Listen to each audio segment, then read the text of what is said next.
Ever wonder if everything you thought you knew about stretching, movement, and maybe even your yoga practice, well, maybe just a little bit incomplete? hmm We're about to take a deep dive into some ideas that honestly really challenge conventional wisdom. Yeah, some quite groundbreaking stuff. Totally. Today we're digging into Jules Mitchell's book, Yoga Biomechanics Stretching Redefined from 2019. It's a really fantastic resource. It is. It's such a fascinating look at how scientific literacy, understanding the science and biomechanics can completely transform how we see yoga asana and the human body. Right. So, our mission for you today is pretty straightforward. We want to pull out the most important nuggets from this material, help you think a bit more critically about movement, about stretching, hmm and hopefully you'll feel more confident in understanding how your body actually works. Think of it as your shortcut to being really well informed. Yeah, cutting through some of the noise. Exactly, and with plenty of surprising facts along the way. So what does this all mean for your practice? Well, get ready to maybe question some things you hold dear Huh? and embrace a more nuanced, evidence-based view of how you move. Okay, let's unpack this. Let's do it. So, Jules Mitchell's journey, the one that led to this book, it really started back in grad school. Right. She realized her big questions about movement, well, they were kind of premature without getting a solid handle on biomechanics and scientific literacy first. It's a foundational piece, really. Absolutely. And this book, she's very clear, it's unapologetically about asana and the musculoskeletal system. Yes. But importantly, it's not about trying to crush the magic of yoga, as she puts it. Not at all. It's about enhancing it, isn't it? Exactly. Deepening it through, proper scientific inquiry. And what's so insightful, I think, is how she really hammers home the difference between what may be and what is. Mm-hmm. Because in science, theories aren't really proven, are they? They're supported by evidence. Right. That's a key distinction. And this critical approach, focusing on research literacy, critical thinking, Mm-hmm. it helps us move past dogma, past the fear-mongering you sometimes see. Yeah, in lots of fields, yoga included sometimes. Definitely. So let's define biomechanics clearly. It's the study of the effect of mechanical forces on the structure, function, and movement of the human body. Okay, structure, function, movement, under force. Precisely. And it pulls in biology, anatomy, which is structure, physiology, how things work, histology, so tissues under the microscope, Yeah. even chemistry. Wow. Okay, so it's much broader than just applied anatomy, like basic alignment cues. Oh, much broader. Applied anatomy often just looks at the structure, the names of things, where they are. Gotcha. So if I give a cue like keep your knee over your ankle in a lunge, that's applied anatomy. That's a classic example, yeah. So what does the biomechanical lens add to that simple instruction? What else are we considering? Well, biomechanics looks at all the forces acting on that knee joint in that lunge position from every direction. It considers your specific biology, maybe your history, the actual resilience of your ligaments, tendons, bones, cartilage, how they handle those forces. Ah, so it's personalized. Exactly. Hmm. It's not asking if knee over ankle is universally right or wrong. It's asking, for this person right now, is this alignment helpful? Or is it potentially pushing their tissues too hard, making it precarious? That makes so much more sense. It's about the individual's response. Right. That's where it gets really interesting and useful. And the mechanics part. You mentioned it's like engineering. Yeah, think about engineers designing a bridge or a building. They don't just know the names of the beams and joints. They know how they behave. Exactly. How they handle gravity, wind, traffic, applied force, movement. It's the same principle applied to the body. Which loops back to why scientific literacy is so important for you listening, understanding how science actually operates. Absolutely. Because science isn't some vending machine spitting out absolute truths. Right. It's a process. It's a process, an approach to discovery. We build models, theories, laws based on the evidence we have. But, and this is crucial, scientific knowledge is always tentative. It can change. It's mutable. So, no scientific proof? Nope. That term is kind of misleading. And we have to be aware, even scientific journals can have biases. Economic factors might play a role, maybe favoring flashy, significant findings. Okay, that's important context. But that shouldn't make us ditch science. It's still the best tool we have for figuring out how the world works. So how do we, sift through the research we might come across? How do we evaluate it critically? Great question. The book lays it out really well by explaining the structure of a typical research paper, which follows the scientific method. Okay. You've got the introduction, lays out the problem, what theories exist, past studies for and against, and the hypothesis, like the specific question they're testing. Got it. Intro sets the stage. Then the results. Hmm. This is the raw data, the stats, usually lots of tables, charts. Crucially, they don't interpret it here. Just present it. Just the facts. Right. And then comes the discussion conclusion limitations. Here's where they interpret the data, discuss what it means in the real world, cite other papers that support their findings, but also admit the study's weaknesses, the limitations. Ah, the limitations are key. Super key. And they propose implications. But again, theories are supported, not proven. And why is it so important to read beyond just the abstract, that little summary at the beginning? Oh, that's a huge pitfall. So many people just read the abstract and run with it. Guilty. Sometimes. We all do it. But abstracts just don't give you enough detail, especially about the results and, crucially, the limitations. Understanding each section helps you think critically, helps you decide what the research really suggests. Okay, that's super helpful. So, digging into the mechanics, force is central. Let's talk gravity. We say it's a force, but technically. Technically, yeah, it's an acceleration. 9.8 meters per second squared here on Earth. Right. And that leads to the difference between mass and weight. Exactly. Your weight isn't just your mass. It's your mass times that gravitational acceleration. Weight is a measure of force. So scales measure force. Yep. They're measuring the force your mass exerts due to gravity. Oh. If you were in space, zero gravity, you'd have the same mass, but you'd weigh nothing. Mind blown. Okay, so how much force are we actually dealing with in yoga? The book mentions ground reaction forces, GRFs. Right, the force the ground pushes back on you. Yeah, walking is like 1 to 1.5 times body weight, running maybe 2.5 to 3.5. What about yoga? Well, a study by Wilcox and colleagues looked at a hatha flow class. They found the GRFs were generally similar to walking. Okay, so not like running or jumping. Typically not reaching those levels, no, which kind of pushes back against the idea you sometimes hear that yoga is inherently high impact for bones. Interesting. It can help bone health, but maybe not in the way people assume. Exactly. It contributes, but the forces aren't usually in that high impact zone like running. That makes sense. So if force is the key, but just naming a pose isn't enough, how do we talk about what's actually happening? This is where load parameters come in. Such a useful concept. Load isn't just about heavy, it's customized. Customized? By several things. Magnitude, how much force. Like putting a sandbag on your legs and legs up the wall. Okay. Location. Where's the force applied? Think plank pose, hands wide versus hands narrow. Yeah. Changes the load inside your shoulders, right? Totally. Direction. Which way is the force going, often implied by the position. Duration. How long are you holding it? Down dog for 5 breaths versus 2 minutes. Frequency. How often? 1 sun salutation or 10. Velocity. How fast are you moving? Walking slowly versus quickly. Right. And acceleration. How quickly do you change velocity? Jumping back to plank versus stepping back. Wow.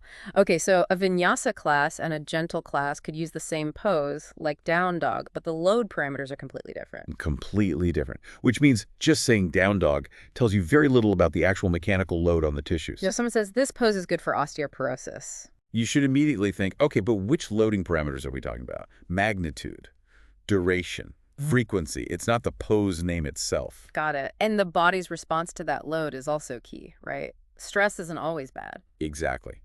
A stressor is just anything that causes a response. Stress gets a bad rap, but there's eustress, good stress. Like lifting weights. Right. A heavy deadlift for an Olympic lifter is eustress. It stimulates adaptation. How well stress is tolerated depends entirely on the dose and the individual. Dose and individual. Makes sense. And tissue behavior, fundamentally, is just that relationship. How does the tissue deform when you apply a load? Which leads to a really critical point the book makes. Just avoiding load might seem safe. But it misses the whole principle of adaptation. Our bodies adapt to the demands placed on them. So if you want to improve in yoga, in asana, You have to apply exercise science principles. Understanding how the body adapts to load is the first step to choosing something other than just avoidance. Okay, let's pivot to stretching. It's everywhere, right? Gym class, yoga studios. Absolutely baked into our culture. And the general belief is stretching, good. Good for performance, preventing injury, getting flexible. But what does the actual research show?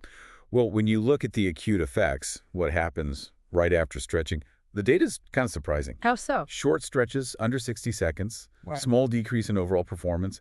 Longer stretches, over 60 seconds, a bigger decrease. Decrease. Wow. Now, the caveat is This might only really matter for elite athletes, maybe not for your average person. Okay, but still. And if you break it down by type, static stretching, holding a stretch, consistently shows a performance deficit, especially in strength and power. But what about other types? Here's the twist. While static and P&F stretching showed deficits, dynamic stretching moving through a range of motion actually improved performance slightly. Dynamic stretching, like leg swings, arm circles. Exactly. And that's why bodies like the ACSM have recommended dynamic stretching before activity for years now. Depends on the type and when you do it. That is a massive shift. So the impact depends on duration, type, what you're measuring. Which makes me ask, what even is muscle length? And how is it different from flexibility versus mobility? We use those terms interchangeably. We do, and they're not the same. Muscle length can mean the length of the actual muscle fibers, the fascicles, Oh, or the whole muscle, including tendons and connective tissue. okay. And generally, the muscle's architecture matters more for mobility. That's your active functional range of motion, how you move through space. Flexibility is more passive range of motion, how far someone can push your joint. And passive flexibility doesn't always translate to better movement. Often it doesn't. Studies show increased passive range doesn't necessarily help with functional things like twisting, reaching, everyday movements. So the idea that short, tight muscles are the only reason for limited flexibility, it's too simple. So stretching might make the muscle less resistant, but not necessarily longer. That seems to be the case in many studies, yeah. Extensibility can increase without the fascicles actually getting longer or Yeah. the tendon changing. The muscle just yields more easily. But what about really intense stretching? Can that actually change the muscle structure? You mentioned a study. Right. Freitas and Milhoman's 2015, they looked at high-intensity passive static stretching. High intensity meaning. They had guys stretch their hamstrings for 7.5 continuous minutes, Wow. 5 times a week, for 8 weeks, pushing to the absolute maximum tolerance, just shy of pain. That sounds It's intense. just screaming. And it did seem to cause some changes in muscle architecture, challenging the idea that stretching alone can't do that. The caveats, huge caveats. It's way more aggressive than typical yoga. Adherence would be tough. Tiny sample size, just 5 young men. So we can't generalize wildly. And even they suggested eccentric training lengthening under load might be better for changing architecture. Okay, so intense stretching might change structure, but it's extreme and maybe not the most effective way. Got it. So if ROM isn't the whole story, let's talk connective tissue. You said this is key for injury prevention. Absolutely. We need to understand how materials behave. Yeah. We talk about stress, the internal resistance in the tissue, and strain, the deformation, how much it changes shape. Strain sounds bad, like a muscle strain. Yeah, colloquially it does. Huh. But biomechanically, strain is just a measurement. How much did it deform? Okay. And collagen, the main protein in connective tissue, Yeah. how does it behave under load, like that rope analogy? Exactly. Think of collagen fibers like a slightly crimped rope. First you pull, and the crimps just straighten out. That's the toe region. Very little force, maybe 1–2% strain. Oh, okay, taken to the slack. Yep. Then the fibers start to actually stretch the elastic region, maybe 3–4% strain. They store energy, and they'll snap back if you release the load. It's reversible, Like a rubber band. sort of. But if you pull harder beyond this yield point, you enter the plastic region, maybe 4–6% strain. Yeah. Here, tiny microfailures happen between the fibers. Oh. Damage? Not necessarily. This is actually a normal response to loading. Mm-hmm. Tissues are constantly remodeling, breaking down slightly, and rebuilding stronger. This isn't automatically injury. Interesting. It's part of adaptation. Exactly. The ultimate fail point, where the tissue actually tears, is much higher, around 8–10% strain. And during normal daily movements, our tendons and ligaments usually only strain between 2% and 5%. So they're operating well within their capacity most of the time. Which brings me back to that common idea. Does stretching healthy connective tissue make it permanently stretched out and cause joint laxity, like an old waistband? The book states pretty clearly that idea has not been confirmed by research. Really? Yeah. Unlike that waistband, living tissue is constantly remodeling. It adapts. It doesn't just stay stretched out permanently from normal stretching. Okay. And tendons, they need to be stiff, right? Super important. Stiffness lets them transmit muscle force to bone efficiently. Remember, stiffness means it takes more force to deform it. And elasticity is about returning to shape. Right. Like a steel marble versus a rubber ball. The steel marble is stiffer, but it's also more elastic because it snaps back to its shape perfectly and quickly. Counterintuitive. So tendons can be trained for stiffness? Yes, with specific types of loading. But whether you can passively stretch them into being less stiff, more compliant, That's debatable. Some studies show flexibility increases, but the tendon stiffness doesn't actually change significantly. The change seems to happen more in the muscle part. So if connective tissue isn't just a rubber band, what is it? It's viscoelastic. It's got both viscosity and elasticity. Viscosity like Yeah, honey, slow moving. exactly. Resistance to flow or shear.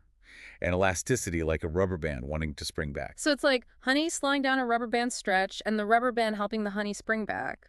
That's a great analogy. The viscous part makes it resist fast changes, protecting it. The elastic part ensures it returns to its resting state. It's this combination that makes tissues resilient. And this explains stress relaxation, why stretch feels easier over time. Precisely.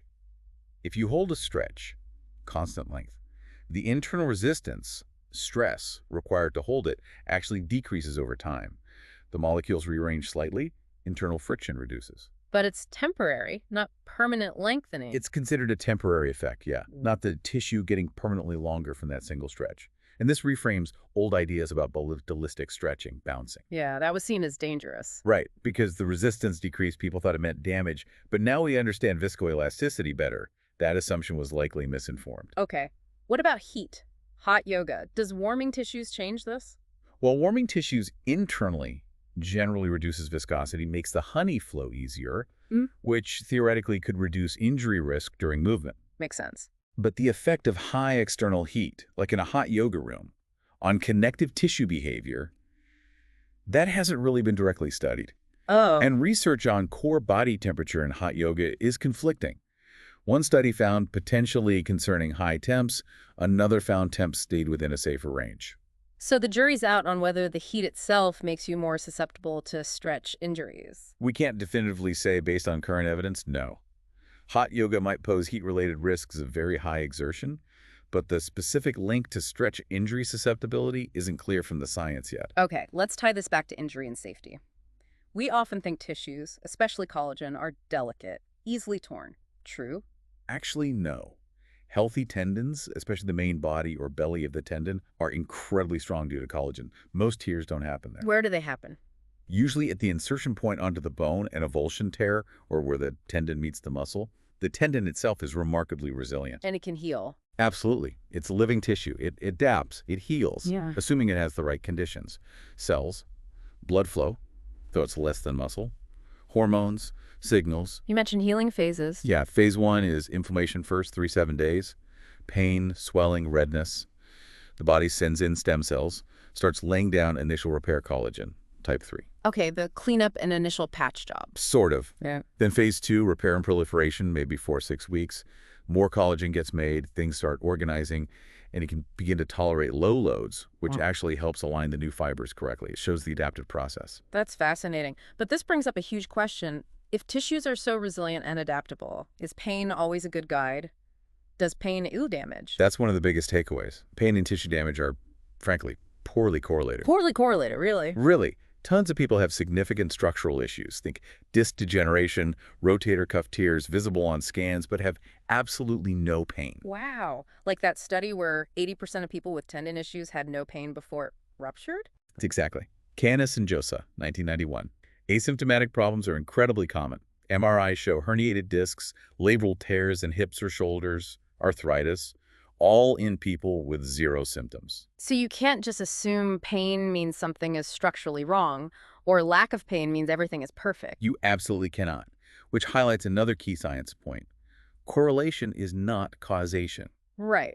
Just because two things happen together. Doesn't mean one caused the other. If more people doing yoga report injuries, it doesn't automatically mean yoga caused them. You need way more rigorous research to establish causation. Okay, this is huge. If healthy collagen is strong and pain isn't a reliable damage indicator, how does this change how we think about overstretching in yoga? Is that even the right concern? The book argues that overstretching comes from that old wear and tear idea, which doesn't fit adaptable living tissue.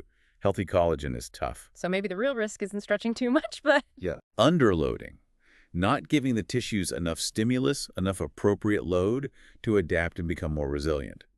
Even pathological tissue benefits from optimal loading, not complete avoidance. So we should worry less about overdoing it and more about underdoing it, in a sense. In many cases, yes. Focusing on progressive, variable loading seems more aligned with how tissues actually thrive. Does this apply to compression too, not just stretching? Yes, tissues experience all forces. Sometimes tendons get compressed, say where they wrap around a bone. If it's excessive, they might adapt by developing fibrocartilage. Is that bad? It's an adaptation, but it's thought that sometimes those changes might provoke symptoms. Again, it's about how the tissue responds to load. What about hypermobility, Mhm. often seen as inherently risky in yoga? Hypermobility syndromes are complex, affecting multiple systems, but in yoga, the approach isn't radically different. Focus on load tolerance and capacity. So for someone with hyperextended knees, for example. Instead of just saying, don't lock your knees, you'd focus on creating tension across the joint, using muscle activation to provide stability if the ligaments are naturally more lax. Oh. Maybe backing off the end range slightly, using crops for support, maybe slow, controlled movements in and out of the range, or eccentric loading to build strength and awareness. It's about building capacity, not just avoiding a position. No one-size-fits-all safe position. Exactly. The best strategy for anyone is to increase their tolerance for load. Let's apply this rethinking safety to the spine. So many warnings about rounding the back and forward folds, right? Protect the fragile column. That idea of the spine is a delicate column. But what if it's not? What is it then? It's more like a stiff but pliable rod, brilliantly designed to balance compression and tension, spinal flexion, rounding forward, even with rotation. It's normal, We do it all the time. all the time. In daily life, in other practices like Pilates or Tai Chi, avoiding it completely in yoga seems impractical and maybe even unhelpful for maintaining a healthy, adaptable spine. And the whole squat versus stoop lifting debate. Squatting is always safer. You'd think so, but the research doesn't clearly support one method being superior for preventing injury. Really? Yeah, systematic reviews haven't found a clear winner. And trying to train people to lift differently often doesn't stick or reduce injury rates anyway. Huh. And in yoga, we're usually just lifting our own body weight. Exactly. The forces are generally much lower than lifting heavy objects. Right. We have more movement options in yoga because the load is lower. The real risk is moving into loads we haven't adapted to. Okay. What about core stability? The magic bullet for back pain. The evidence that specific core stabilization exercises are better than any other form of exercise for low back pain is actually pretty weak. So bracing the core isn't always the answer. The spine is dynamically stable. True stability might actually mean having a well-moving, adaptable spine, not necessarily a rigid, locked one. Wow. Okay. We've gone from microtissues to the whole body. We've seen it depends is often the best answer because biology isn't black and white. How does this all translate to actually teaching or practicing yoga? Well, think about poses that require skill, like handstand. Instruction can be useful there, right? To press your hands down, engage your shoulders. Sure, it helps you find the balance. But if a student is already up in handstand, stable, no pain, do they need you to correct their arm position just because it doesn't match some textbook ideal? Maybe not. Good point. What about poses that don't require that level of skill? Often, saying less is more. Take bridge pose. Do you need to tell everyone exactly how to use their glutes? They'll probably use them as much as needed. And changing foot position further away turned out biases different muscles. Is one wrong? Probably not. Is one unsafe? Unlikely for most people. It's just different loading. So it's about giving permission to explore, even if it breaks the traditional rules. Yes, permission is huge. If someone's shoulder hurts reaching overhead, maybe suggesting they don't have to force external rotation, maybe letting the shoulder blade lift, or even trying slight internal rotation, often gives immediate relief. Even though that goes against standard cues sometimes. Right. They need permission to try what feels better, what's not labeled wrong. If pain persists despite modifications, that's the signal for referral to a pro. Can you give some examples from the book on modifying loads? Sure. Headstand, that study found piking up, straight legs, put less force and flexion on the neck than kicking up. But piking is harder. Way harder. And the study had limits, didn't account for body size difference as well, compared forces to cadavers who can't adapt. So interesting, but not a definitive do this. Okay. What else? How about the hip? Instead of just passively stretching a tight hip flexor, the book suggests loading it, like lying on your back, resisting hip flexion, pushing down as you lift, holding, lowering slowly. Active work, not just stretching. Exactly. Often gets better results for improving hip flexion range and ease. The cue focuses on lengthening actively from the hip crease. And shoulders. Focus on balancing the front middle muscles with the side back ones. Prioritize finding the skill of the pose and avoiding pain over achieving some perfect alignment. Lots of plank variations, hands up, single leg, weird hand placements, challenge the load capacity safely. So the teacher isn't diagnosing. Definitely not. Yoga teachers aren't physios or doctors. But this knowledge helps you make informed choices, think about optimal loading, and teach more safely and effectively. Which brings us back to that gap.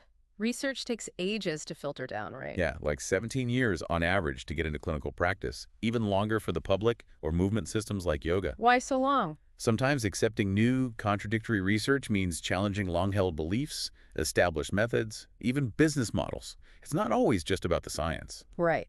Okay, so wrapping this up, what's the big picture for you listening? We've kind of dismantled the idea of one perfect posture, one correct way, haven't we? Challenged rigid ideas of safe versus unsafe. Yeah, showing the body isn't fragile, it's incredibly resilient and adaptable. Mm-hmm. And the journey through this kind of thinking, like our chat today, it really encourages curiosity, paying attention, Yeah. and being okay with not knowing everything for sure. It empowers you to question things, right? Without judgment. To maybe unlearn some stuff. Exactly, a process of unlearning. And maybe our main concern shouldn't be overstretching. Or maybe underloading. Recognizing that tissues thrive on optimal, progressive, varied load, that's what builds resilience. Understanding how load affects structure, moving past just safe or injurious. Yeah. And that shift can make you a much more confident student or teacher, asking better questions, maybe having fewer absolute answers. Recognizing our own biases, demanding evidence, keeping an open mind. That's the core of it. So here's a final thought for you to take away. If pain is poorly correlated with tissue damage and healthy collagen is super resilient, how might that change how you perceive your body's limits? Or how you react to sensations in your practice? Just something to consider. What have you learned today? What do you currently believe? And what might you be willing to reconsider? It's all an ongoing journey. It really is. Thanks for diving deep with us today. Yeah, great discussion. We'll catch you on the next deep dive.